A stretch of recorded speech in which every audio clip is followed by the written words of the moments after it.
अस्सलाम वालेकुम दोस्तों, इनसाइड में मौजूद फखर में खुश आमदीद। फौजी तर्जुमान की तरफ से जारी किए जाने वाले बयान के बाद पाकिस्तान तहरीक इंसाफ का रद्द-ए-अमल बाज़ाब्ता तौर पर रद्द-ए-अमल सामने आ गया है। और रद्द-ए-अमल यह है कि जाओ अपने काम से काम रखो, क्योंकि इससे कम मोहतात अल्फाज के अंदर मैं इस बयान की या इस प्रेस कॉन्फ्रेंस की जो असद उमर साहब ने की है शीरीन मज़ारी साहबा के साथ, इतने आसान अल्फाज में उसकी मैं तशरीह नहीं कर सकता। मतलब उनका यह था कि भाई आप अपने काम से काम रखें, हमारे काम में मुदाखलत ना करें, यही आपके लिए बेहतर है। क्योंकि जो अल्फाज उन्होंने इस्तेमाल किए हैं अपनी प्रेस कॉन्फ्रेंस के अंदर, वो तो वाज़ेह तौर पर इसी सिमत में इशारा कर रहे हैं। उनका यह कहना था कि DGISPR की तरफ से बार बार सियासी मामलात की तशरीह करना ये कुछ ज़्यादा बेहतर अमल नहीं है। ये ना तो फ़ौज के लिए अच्छा होगा और ना ही मुल्क के लिए अच्छा होगा। यानी आप बार बार सियासी मामलात में मुदाखलत ना करें, यानी न्यूट्रल रहें। और यानी आपकी न्यूट्रलिटी नज़र भी आनी चाहिए, और न्यूट्रलिटी अगर नज़र आनी चाहिए तो सिर्फ़ और सिर्फ पाकिस्तान तहरीक इंसाफ की फेवर में नज़र आनी चाहिए, उससे कम या ज़्यादा नज़र नहीं आनी चाहिए। आपको याद है कि जब भी फौजी तर्जुमान साहब का बयान आता था, मेजर जनरल बाबर इफ्तिखार साहब का, तो अमूमी तौर पर पाकिस्तान तहरीक इंसाफ इसके ऊपर इतना ज़्यादा खुल के रद्द-ए-अमल नहीं दिया करते थे।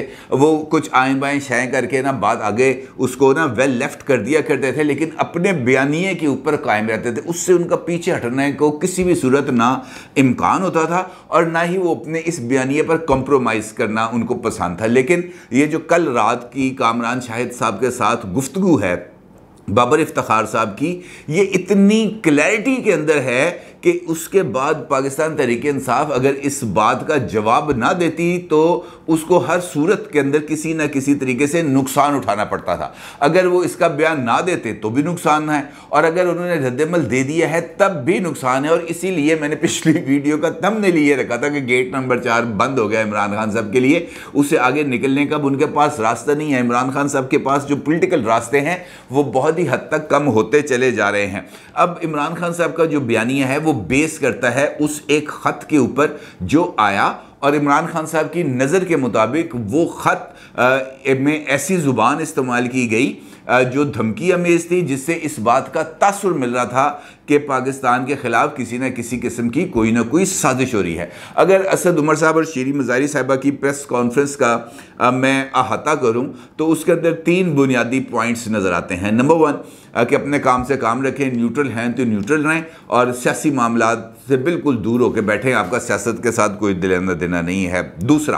दूसरा नुक्ता है उनका वो ख़त के अंदर इस्तेमाल की जाने वाली ज़ुबान, और ख़ास तौर पर वो जुमले जिसके अंदर ये कहा गया है बकौल असद उमर साहब या इमरान खान साहब कि जनाब अगर गैर मुल्की साजिश के तहत पाकिस्तान के अंदर रजीम को तब्दील किया जाता है, यानी तहरीक अदम एतमाद इमरान खान साहब के ख़िलाफ़ कामयाब होती है, तो पाकिस्तान को माफ़ कर दिया जाएगा, सब कुछ भुला दिया जाएगा, सारी गलतियाँ कुताहियाँ हम इसको नज़रअंदाज कर देंगे, और फिर पाकिस्तान के साथ यकजान दो कालिब की तरह हम रहेंगे। हम स्ट्रेटेजिक अलाई भी बन जाएंगे, पाकिस्तान के लिए डॉलरों के जो है वो सैलाब आ जाएंगे, सुनामी आ जाएगी डॉलरों के लिए, और पाकिस्तान को किसी भी तरीके से किसी किस्म की मोहताजी का सामना नहीं करना पड़ेगा। मेरी नज़र के अंदर इस बात की ऐसी ही कोई तशरीहबंदी होगी।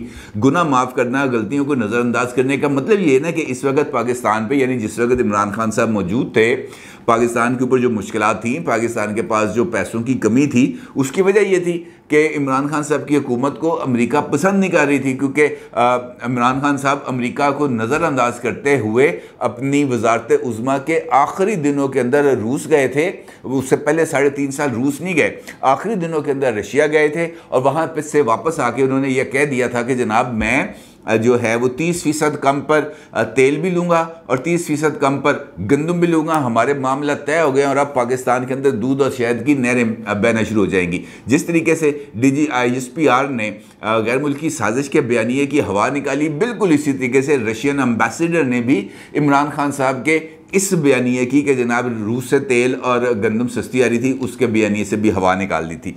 एनीवेज, लेकिन इस बात को वो तस्लीम नहीं करेंगे, और अगर ऐसी बात होती कि जनाब रजीम तब्दीली के बाद यहाँ पे दूध और शहद की नहरें बहना शुरू हो जाएंगी, तो पाकिस्तान के अवाम के सर पे जो आज रात फिर एक बम फूटने वाला है सुबह पेट्रोल की कीमतों के अंदर, आज रात 12 बजे के बाद से इजाफा कर दिया जाएगा, डीजल की कीमतों में इजाफा कर दिया जाएगा और ये तकरीबन अगर हम देखें तो 15 से 20 दिन के अंदर ये तीसरा इजाफा होगा।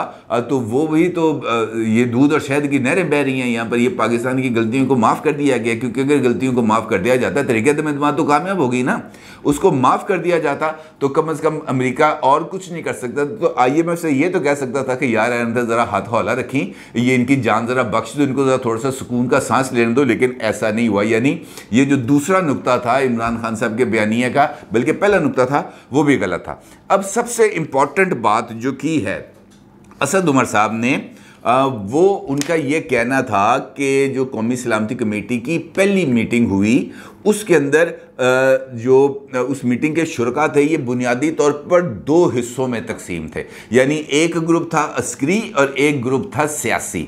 सियासी जो ग्रुप था जिसको लीड कर रहे थे इमरान खान साहब, वो ये समझता था कि इस खत के अंदर ये बात उनको नज़र आ रही है कि बैरूनी साजिश हुई, जबकि अस्करी साइड पे जो बैठी हुई अस्करी की आदत थी उनको किसी भी उनमें से किसी को भी ये जो है शवाहद नज़र नहीं आए बैरूनी साजिश के। यानी दो हिस्सों में तकसीम थी। असद उमर साहब के ये अल्फाज अगर आप कहते हैं तो मैं आपको उनके पूरे के पूरे, ये मेरे पास उनका ट्रांसक्रिप्शन पड़ा है उनकी प्रेस कॉन्फ्रेंस का, ये मैं आपको पढ़ के सुना देता हूँ। उसके अंदर उनका ये कहना है कि असद उमर ने कहा कौमी सलामती की मीटिंग में इस बात का कोई जवाब नहीं है कि वो साजिश किसी भी बड़ी तब्दीली के लिए नहीं थी और पाक फौज के शोबा ताल्लुकात आमा ISPR के डायरेक्टर जनरल यहाँ तक भी दुरुस्त कहते हैं कि अस्करी की आदत में से कुछ ने इस मीटिंग में कहा कि उनको किसी भी बैरूनी साजिश के शवाहिद नज़र नहीं आ रहे।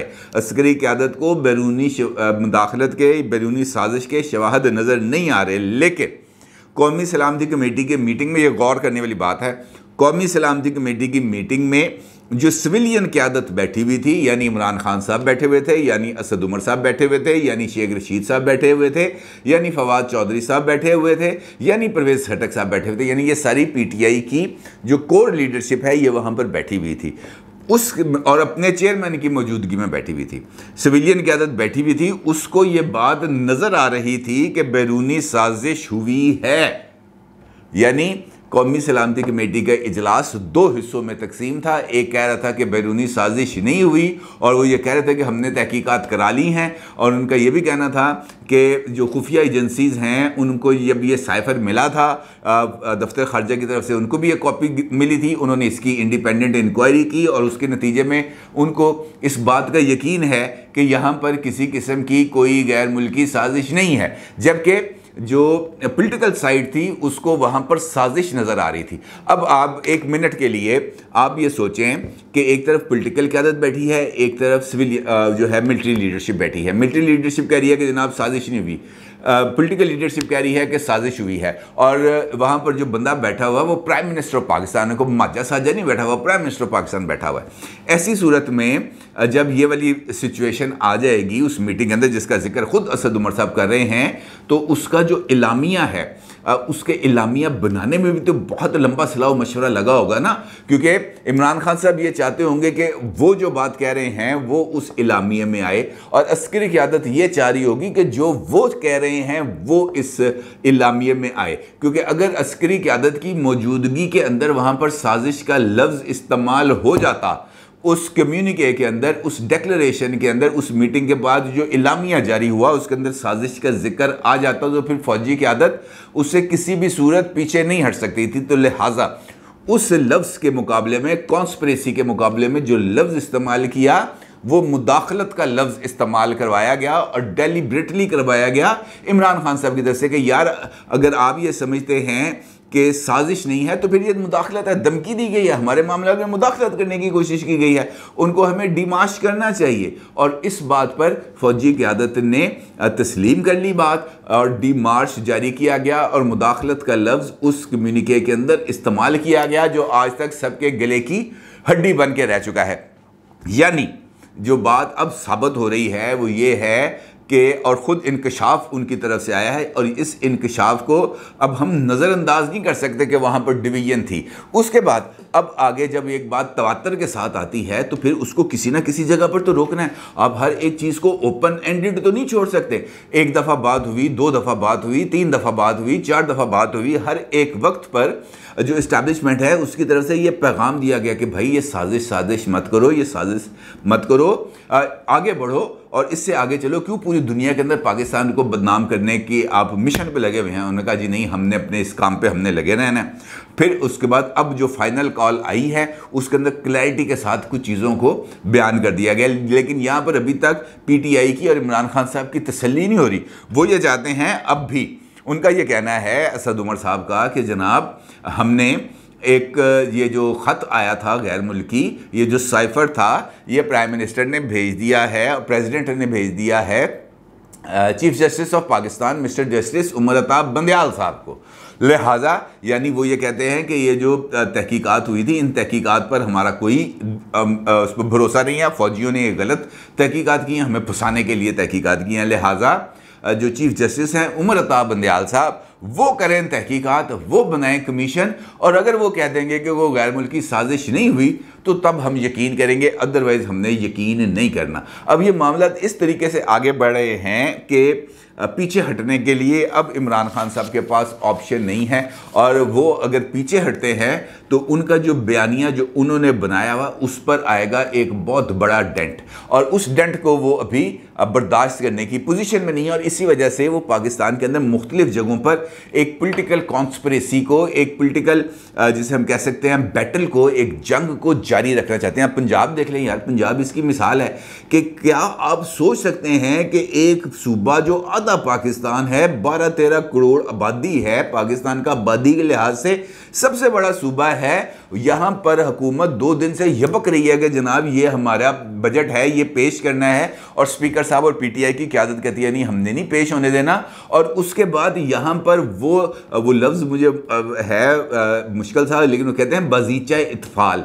ये हकीकी मानों में बगीचा इत्फाल बन चुका है। वहाँ पर बचपना और 72, 73, 74 साल बुजुर्ग जो वहाँ पर बैठा हुए हैं स्पीकर की कुर्सी पर, वो जिद पे आ गए कि नहीं जनाब मैंने नहीं ये बजट इजलास चलने देना। और फिर जो दूसरी तरफ है वहाँ से भी जवाब आ गया, उन्होंने कहा जनाब ये आपका इजलास ख़त्म, आपका इजलास शुरू, और ना सिर्फ शुरू बल्कि साथ ऑर्डिनेंस जारी करते हुए ये सारे के सारे अमल को उन्होंने ना सिर्फ ख़त्म कर दिया बल्कि स्पीकर साहब के इख्तियारात को भी ख़त्म कर दिया, सेक्रेटरी असम्बली के इख्तियारात को भी ख़त्म कर दिया। और पहली मरतबा है कि जो मुकन्ना है वो इंतज़ामिया के अंडर काम करेगी, यानी पंजाब असम्बली अब अपने फ़राइज़ अंजाम देगी सेक्रेटरी लॉ के तहत, जो एक ऐसा एक तकलीफ़ दे अमल है जिसकी आपको मिसाल नहीं मिलती। और ये सिर्फ़ और सिर्फ परवेज़ इलाही साहब की ज़िद की वजह से जो पार्लियामेंट है, जो असम्बली है, उसकी पोजीशन कंप्रोमाइज़ हुई। अब ये कितने अफसोस की बात है कि एक सूबे के अंदर, एक शहर के अंदर 2 इजलास हो रहे हैं। एक इजलास परवेज़ इलाही साहब पंजाब असम्बली का मुनक्कद कर रहे हैं, एक इजलास दोस्त मुजारी साहब मुनक्कद कर रहे हैं ईवान इकबाल में, एक हो रहा है इधर, और दोनों ये कहते हैं कि हमारा आइनी इजलास है। स्पीकर साहब वो जो है वो जो गवर्नर साहब हैं वो ये कहते हैं कि ये इजलास मैंने मुलतवी कर दिया, ये जो स्पीकर साहब ने बुलाया हुआ है। और हमजा साहब कहते हैं कि जी नया इजलास उन्होंने कॉल कर लिया और उन्होंने कह दिया ईवान इकबाल में हो गई। यानी ये एक ऐसा बच्चों का खेल बना दिया है कि जिसके ऊपर जिक्र करते हुए तकलीफ होती है कि यार ये क्या हमारी पॉलिटिशियन है। और फिर अगर लोग ये कहेंगे जनाब वो न्यूट्रल रहें, तो कैसे रहेंगे न्यूट्रल? ऐसी सूरत में तो न्यूट्रल नहीं रहा जा सकता ना।